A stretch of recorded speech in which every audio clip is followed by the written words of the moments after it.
Hi, everyone. Welcome on. I have Andre Madatian with me. Andre, welcome. Thank you so much, Tigran. Thanks for having me. So I know I think you're born in Nashville and you live there now, but the Armenian roots, I need to hear about the roots. Okay. Yeah. So originally, actually, I'm from Pennsylvania. Oh, okay. I moved to Nashville about 4 years ago to pursue music. But my family's history, I'm a first generation Armenian here. My parents were Armenians born in Iran, and they migrated here in the late 70s during the revolution. And so they've been here ever since. So my sisters and my whole family were now born here in the United States. So yeah, we were born in Pennsylvania. And like I said, yeah, I moved here in 2016. Oh, wow. To do music, yeah. Why Nashville? Well, that's an interesting question. So my background, I started playing guitar. That was my primary instrument. And I didn't grow up really playing country music. That wasn't really part of my passion growing up. So that right there was already like, oh, well, I never thought about Nashville. I got my undergrad degree in film scoring. So I had a lot of friends who went out to LA. So that was always kind of a thing too. It was like, oh, maybe go out to LA. Never thought about Nashville.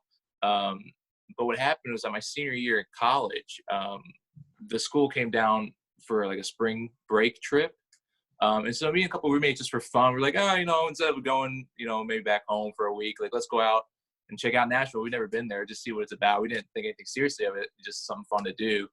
And so we came down here and I fell in love with the vibe of this city. Have you been to Nashville?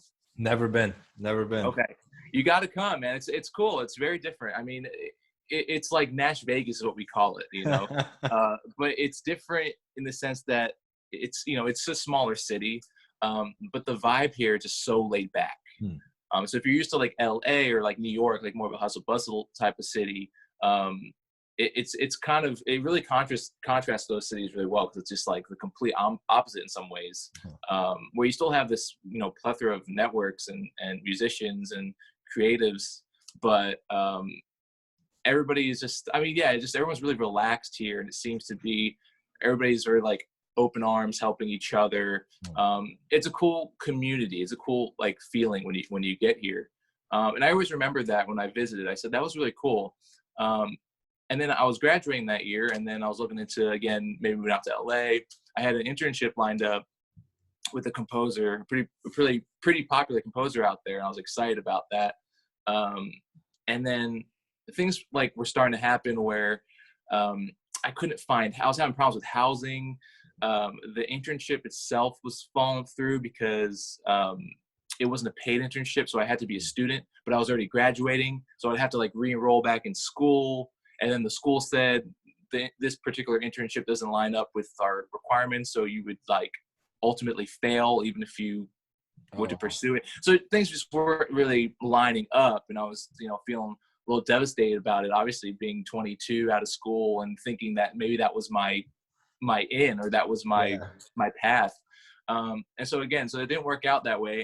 And I remember thinking about Nashville, and it just kept creeping up in my mind, saying, I have no business to be here. Again, I'm not a country musician. I mean, there isn't a big film scoring scene, right? There was nothing really pulling me to come here. But there was just something in me that said, man, I just loved the vibe of the city. I love just being here. And it was great getting to meet other people, and I just had a great time. And so it was January 2016. Before then I was doing some of those cruise ship gigs as a show band performer, just to kind of give me some time to figure out what I wanted to do, where I want to go. It was just a good way to just make some money and still just kind of, living on a ship, and didn't have to, be in a certain city yet. So after I got sick of doing that for as long as I did, that was when Nashville came up, and I was like, I'm just going to go for it. Wow. So I just went for it. Been here 4 years, met my wife here, started my life here, my career here. So love it. Still love it here. Yeah. So you definitely need to come visit, man. It's a cool spot. When you tell people look at your last name, sometimes people might ask, sometimes people don't care, but does anyone say, hey, what's that last name? Where are you from? Do you get those? I do, man. there's definitely some people who say, man, like, oh, the IAN last name, like, you must be Armenian. The thing about Nashville, though, is that there isn't like a big Armenian community here. There's a few, but there isn't like, to my knowledge, I don't know if there is like a church, an Orthodox church or anything like that. I know that there is a group of people who meet, a group of Armenians that I think they kind of have like a homemade sort of church. I'm still yet to meet some of them in person, but so there is a little bit of a group. There are a few Armenians. I've only met a couple, you know, but yeah, I think some people definitely say, hey, what is that? You know, what is that last name? You know, and I would say the IAN is dead giveaway, you know? So did you start playing the guitar? Was that your first instrument starting out? Well, I guess technically no, because so I started playing guitar when I was around 11 years old. And before finding the guitar, I was in like in elementary school, I played alto saxophone for a couple of years. I was never any good at it. I think I chose it because my dad loved, you remember Fausto Papati? He's a saxophone player, you know, kind of like Kenny G sort of style. I mean, he always loved that kind of stuff. And so it was like fourth grade where they're like, okay, you get to pick an instrument if you want. And I wanted to play drums. That was my first choice. You know, I wanted to play something loud and, you know, and I remember, I think too many people want to play drums. So they had to give me my second choice, which was alto saxophone. So my dad was really happy about that. But I never was able to, so every time I played, I just slurred everything. I wasn't able to play staccato or, you know, I just didn't get the technique down. So everything I did was slurred, and you know, and that was kind of the end of my saxophone career. I think I played for a couple of years, like in school bands, but when I discovered guitar and took it seriously, that was kind of it for me. That was the one for me. Yeah, you know, something I read about you before we got on is that you said something. You gave it's sort of an advice, I guess, to even young musicians. You said it's good to be doing many different things and working with different, you know, genres maybe, or can you elaborate on that and tell me about that? Because that's a really interesting thing. I work with some youth orchestras as well. I had a parent who came in and was like, this is terrible. He doesn't practice as much as I want him to practice. He's also doing some other stuff on the computer, trying to make music on the computer and doing some other things. I was like, that's great. He's, you know, he's a talented kid. Let him do other things, mess around with technology and do other things and play the violin a little bit. It's okay to be, you know, doing all these things in the 21st century. And she seemed really upset. So, and I think the kid is still doing the different things, which I think is fantastic. But when I read that, I remembered that. And now I want to ask you why it's important and why you said that. Awesome. Yeah. So to me, I think versatility is key. Think about this situation that we're in right now. No one ever predicts something like this is going to happen, but here we are, right?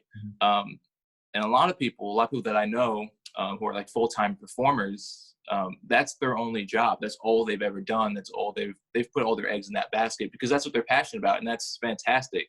But I try to think about, okay, but if you were able to teach, or if you knew how to compose for visual media, you know, these are things that you can be doing as a side gig, and things that, like, right now, that's what's keeping me afloat is, you know, as primarily a touring musician, I you know, I have my keyboard set up here and I'm composing music from home. I have students that I mentor remotely, right? So having these different income revenue sources, I think combining everything, I think you could be a successful, you know, musician. Not to say that if you're just doing, you know, one job or being a performer that, you know, you're not going to be as successful. That's not what I'm saying. I think it's just like, if you have the passion for other things, if you're curious about other things, I don't think there's anything wrong with dabbling a little bit of everything. Because I think it's valuable, you know, as a musician to wear different musical hats. And for me, I think the reason why I feel that way is because growing up, I was kind of, and at one point I was upset about this fact, but I didn't really know what I wanted or what I wanted to do, what I wanted to play. I had so much different, diverse influences in me musically growing up. You know, my dad was playing flamenco guitar music or Armenian music. You know, my mom was a classical pianist. My sisters played piano. My one sister is like a pop singer. I loved rock and roll, classic rock, you know. So I was having all these different genres, just like constantly being exposed to it. And I kind of felt like, oh man, I felt guilty for kind of liking all of it. And I always thought that I had to pick one so that I can find my sound. You know, that's me. I need to be a rocker. I got to be a rocker. I'm not listening to classical music. I'm a rocker, you know? So when I was younger, that's how I felt. But as I matured, like, and musically matured, it was, you know, I was more appreciative of that fact that, like, oh, wow, like, I do understand some of these classical terms or some of the jazz stuff because, you know, my one friend liked that and I would hang out with him. We'd listen to jazz records, you know, it became just like, I don't know, I'm more thankful for it now, I think, that I was exposed to all these different kinds of music, because exactly what we're saying now, I think I use it to help me in my career today. So I tell people, yeah, I mean, if you have a passion for it, I think there's nothing wrong with dabbling into other genres, other styles. I think it's great, man. Good music is good music. Yeah. Well, what's the last couple of tracks you've been listening to? I mean, if we were to open your phone or whatever, what are the last couple of tracks? Oh man, it's all over the place, I'm trying to think. So probably within the last like week, you'd hear a lot of Tedeschi Trucks band. Big fan of Derek Trucks. If you're familiar with his work as a slide guitar player, always been a big fan of him and his wife. So I've been listening to a lot of that. I love John Mayer, so there's going to be some of that singer-songwriter stuff. But he's also a fantastic guitar player, as we know, so I'm always trying to steal some licks from him. And the complete, like, opposite end of this, so I'm studying to continue my master's in music composition in the fall. So I'm kind of refreshing about some of that, like, history of Western music for some of like, the entrance exams. And so I'm listening to a lot of music from, honestly, as back as like Middle Ages, you know, so obviously Middle Ages, Renaissance music, going into Baroque and classical. So I've been on the complete opposite end, listening to some of the, you know, classical-esque era of music, and then to modern day pop, rock, blues. So that's awesome. And those exams, for those who don't know, I had to take a couple myself because I did a master's and a doctorate. Terms are very important, like to be able to describe a certain era and use the terminology of that particular time is very important. And I mean, it's good. The thing with those exams, I've taken a couple, is that sometimes you might even know the composer, but at least from my experience, it's not just the composer and the piece that they want. They want you to talk about it. At least those are the exams that I've taken. They want you to say, oh, you know the composer, you know the piece, but tell me why it's that in that era, or how it's in that time period. So anyways, yeah, those are nice. Where are you going to school? So this fall, I'm starting a teaching assistantship with Middle Tennessee State University. Okay. They're based in Murfreesboro, Tennessee. It's about 40 minutes from where I live. So I'm a little closer into the city of Nashville. They're a little further out. But yeah, it was an opportunity that kind of fell in my lap. It wasn't something that I was necessarily chasing after, but I just, you know, I've always had this hunger for wanting to continue my education. Especially as a composer, because that's kind of my my second love, if you will. You know, I grew up as a guitar player, and I always considered being a guitarist. You know, I was always a guitarist first in my mind, and being a composer was always something I was intrigued by. So I feel like as a composer, I have just so much more that I want to learn and to write. So it's always kind of crept up in my mind, you know, going back to school. And so this came up of just about a month or two ago, and with the current situation going on too, I think it makes a lot of sense. It kind of gives me some more time to kind of step back from the touring world, like I have been doing for the past few years, and kind of just dive into studying and focusing on getting a master's. And the long-term goal for me would be able to teach at a university level. Wow, okay. Down the road, I feel like that would be something I would really enjoy. And so obviously we know that in order to even get those kind of jobs, you have to continue your education. So this is kind of me starting a new path, if you will, with that sense. Yeah, but it's also great. Something that I've realized search committees really enjoy is that someone like you who has the experience of being out there touring and doing things professionally, but also has the education background as well, a degree or two, so that's Right. important as well. But you're on Right. the right track. That's amazing. So what do you do outside of music? Outside of music, man, that's a tough question because I feel like music has taken over my life for the last few years in the best possible sense. Um, me and my wife like to go outdoors. So we'll spend some time usually going out for walks, going to parks, things like that. We're kind of like little kids at heart. So going to like amusement parks or like zoos. Hmm. We both love animals. So we've been watching like a show on Netflix, or not Netflix, it's on Disney Plus actually, just about like a zoo in Ohio. And it's just, we find a lot of joy in it. Hmm. But in terms of much else outside of music, I try to travel as much as I can, whether it's music related or not. I try to visit my family in Pennsylvania at least a few times a year. Obviously, as Armenians, we're very close, and I'm definitely the furthest away Oh, really? from the group. You know what I mean? I'm the black sheep, if you will, right? I am I too. left I I left am the too. nest to the music thing. Maybe you might be able to relate to that. So I try to go and visit them as much as I can, and they're great. Like they completely support my decisions to be a musician or to pursue music in a different city. Although I will say my mother was a little weary when I was talking about LA. She was like, "That's far." That's the opposite side of the country. I was like, Nashville, at least, 12 hours. They've done the drive. I've done the drive. It's possible.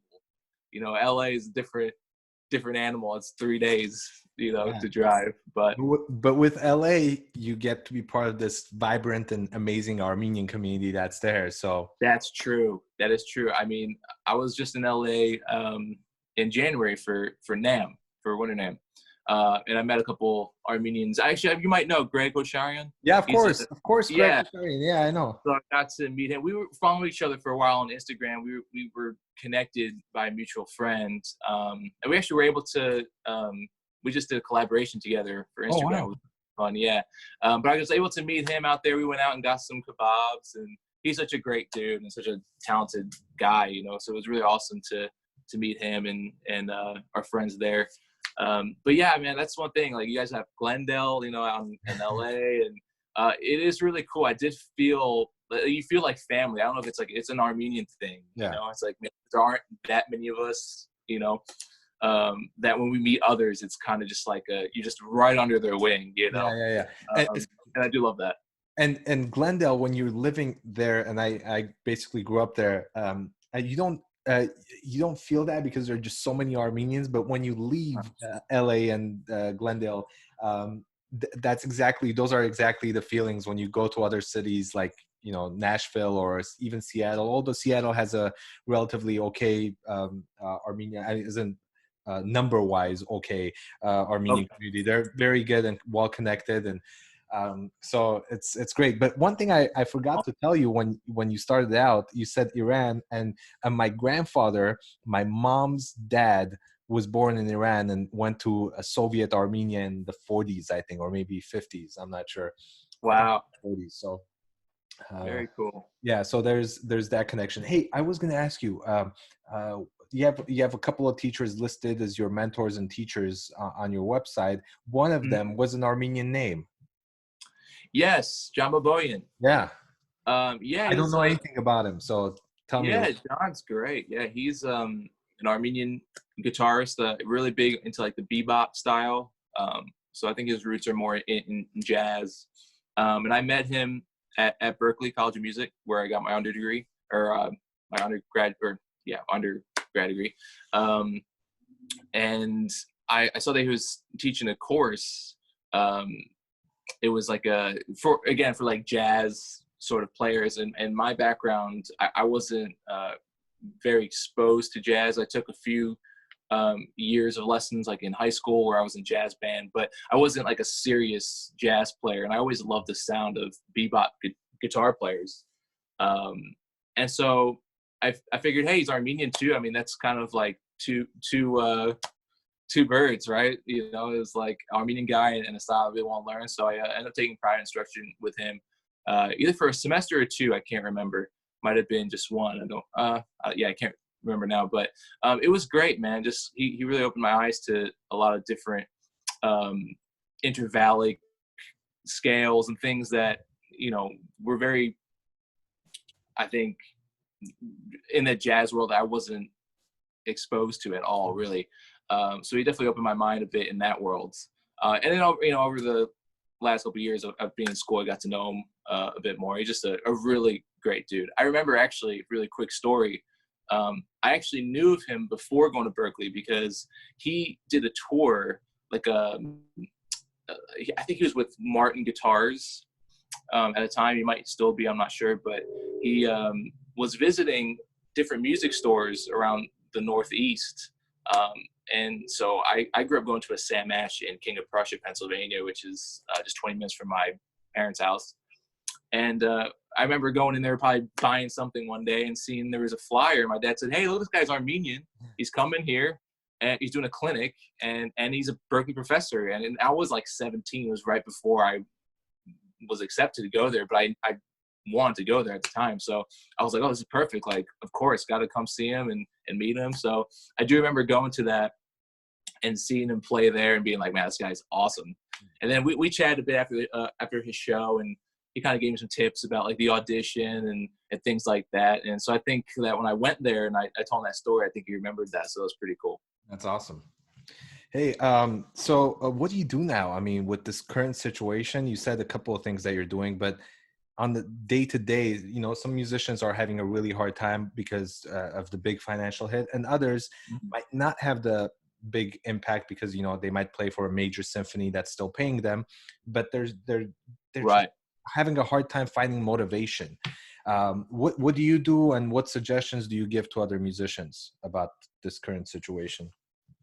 Definitely, yeah. So for me, I guess it kind of goes back to what we're talking about, the versatility thing, having some other things to fall back on. Obviously, right now we can't be touring, we can't be playing live, and for a lot of us, that's a big majority of our income.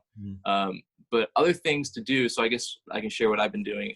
I work, and for the last couple of years, I've worked as a mentor, like a music mentor for a company called Soundfly. I believe they're based in New York. And they're just fantastic.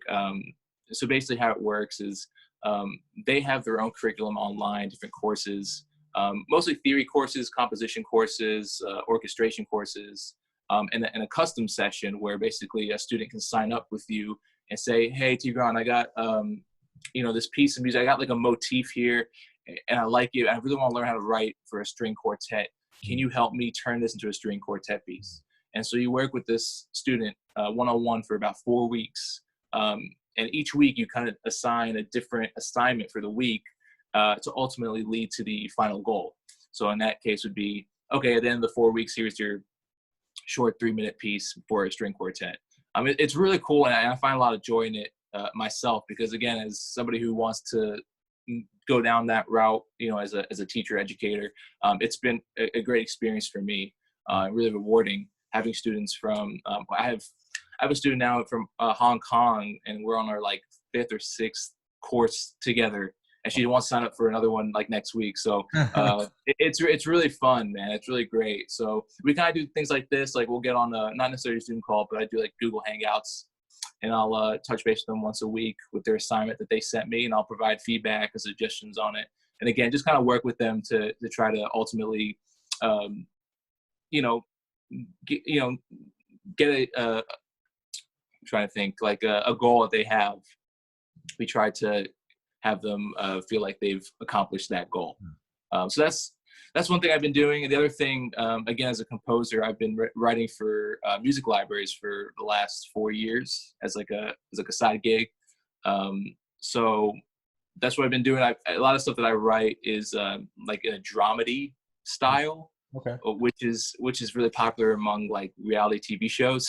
Yeah. So most of the placements that I have on TV are in that world. They're like reality TV shows. Some you might have heard, some probably not at all.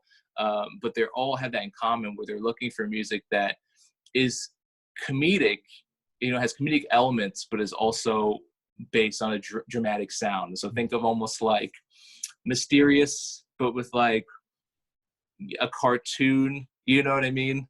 So it's a lot of like, okay, funny instruments, bassoons, mysterious sounding instruments, you know, vibraphones, things like that. And there's a protocol with a lot of those sort of library companies. You know, they have to be at least 60-second cues with like a break in the middle, different sorts of edits or different mixes for the editor to then use for the particular scene. So I've been doing that for a few years, and I really find a lot of joy in that, because as somebody coming from a film scoring background, it's a lot of fun to be given a circumstance or a scene in mind and being able to write music that would fit a particular scene. So what I'm doing right now, I'm not necessarily scoring because I'm not being given an actual visual film, but it's more of like a mood, I guess. It's more like mood writing and saying, hey, here's a sort of scene, or here's a reference track. This is the kind of place it's probably going to go. So think of that in mind. So I've been doing that. That's and then it's amazing. Yeah, it's been fun. And then the other thing here in Nashville that we have, you know, everyone knows Nashville is a big country music, you know, capital of the world, right? But there's definitely a lot of genres happening here, a lot of different musicians from different backgrounds, including composers and, you know, classical musicians. There's a group, I'm a member of this group. They're called Nashville Collective, Composers Collective. Oh, I did read about that. Yeah. Yeah, they're great. I hooked up with them about maybe 2 years ago now. It's just a collective of like-minded composers that want to write new works and have them performed, you know, 3 to 4 times a year. And so I've done a few concerts with them. It's been really fun because it's more of like a personal outlet for me. It's not necessarily something that I profit from immediately. It's just one of those things where it's like, hey, I'm writing something new and I would just like to hear it performed by a live player. And so I actually, unfortunately, right before the pandemic hit, I just finished writing a piece for flute and piano as like a tribute to my grandmother who passed last March. Or I'm sorry, it was last March, yeah. And so I actually had my players ready to go and to play and perform it for like a home concert that was coming up. And unfortunately, because of the pandemic, it was rescheduled for a different time. So I'm not really sure when that's gonna be, but I'm looking forward to that. Again, it's kind of more of like a, you know, something that I've been working on for myself. You know how it is when you're working, especially musically, like sometimes you start to feel a little burnt out. You kind of wish, oh, I had this time to write something that, you know, I want to write. And so the collective has been that for me, having that outlet to be like, okay, this is what I'm going to do with my new piece of music that I want to write for myself. So wow, it's been a lot of fun. And, you know, I've talked to so many composers, in the composers who work, you know, primarily with orchestral and classical, and composers who do film. But what do you enjoy most, I guess, or maybe a bit of both? But some composers say, oh, I really like the rules and regulations. It has to be this instrumentation, this many minutes, and it really makes me think this way and just compose for it. Others really like the freedom of whatever you do. And I remember talking to a composer who said, oh, when you tell me whatever you want, it's even harder for me to even pick something. Yeah. So what do you prefer? Yeah, well, that's a hard question because I can relate to both of that, you know.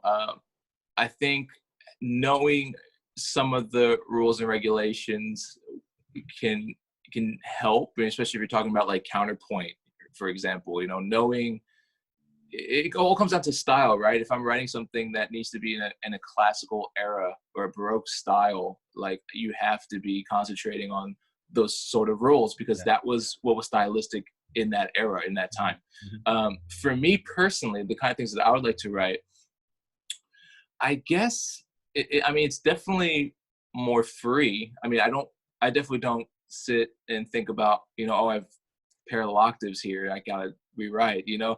So I'm not really thinking contrapuntally that way. To me, it's more about feeling now.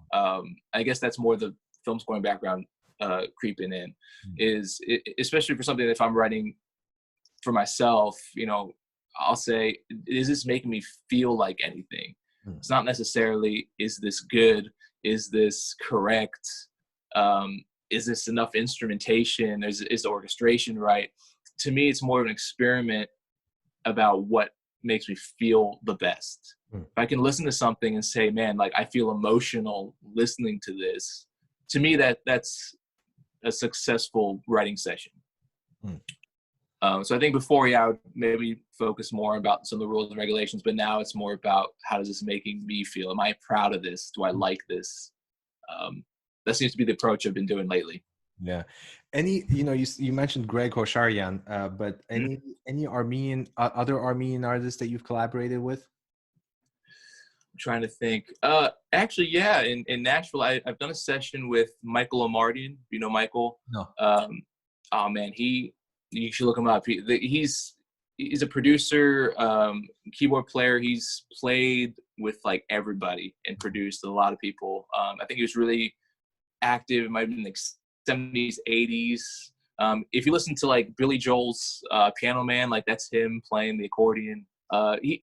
He's a very successful composer, arranger, producer.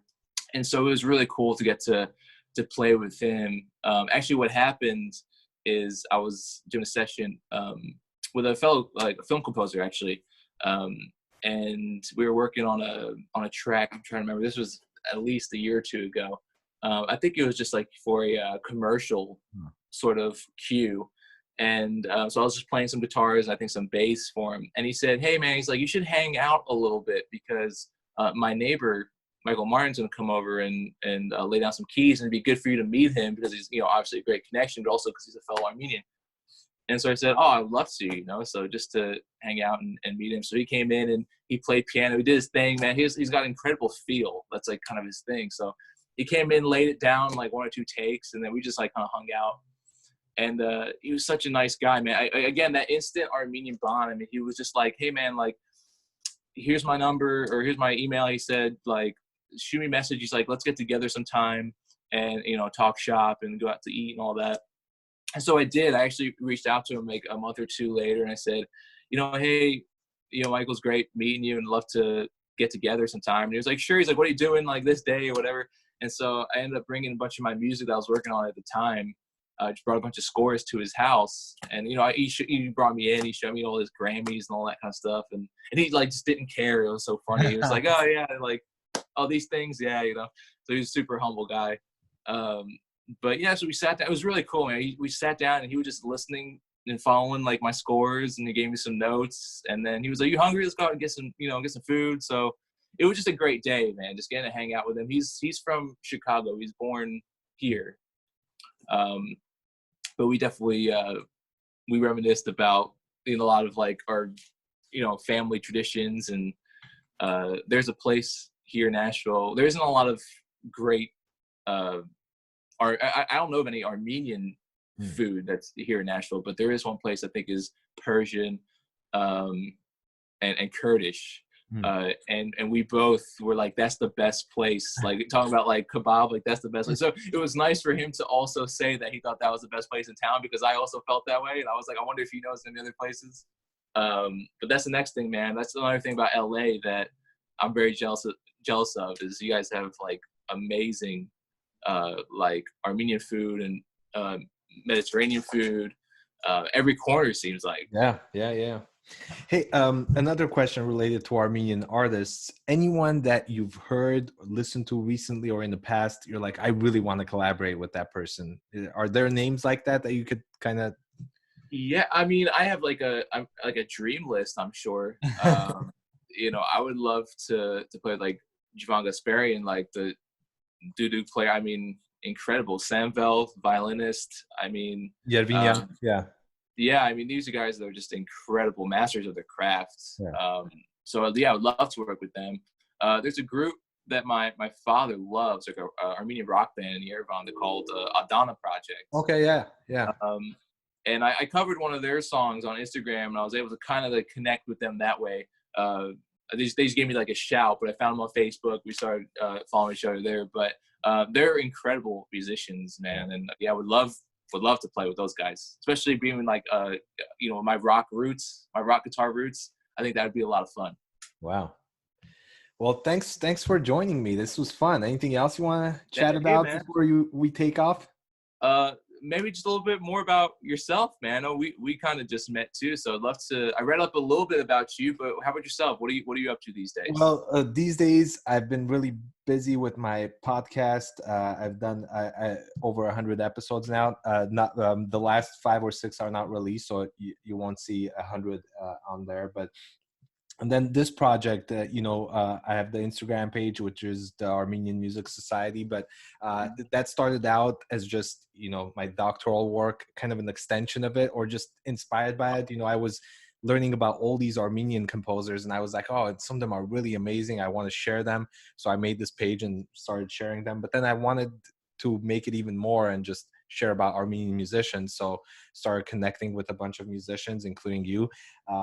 And just we'll be continuing to do this on online, and outside of those projects, conducting a lot different orchestras, some work in California, and also here in Washington with various groups. Summer festival called the Northwest Mahler Festival, where we play a Mahler symphony to end the festival, and the music director conducts it, which is me for the past couple of years. And then awesome.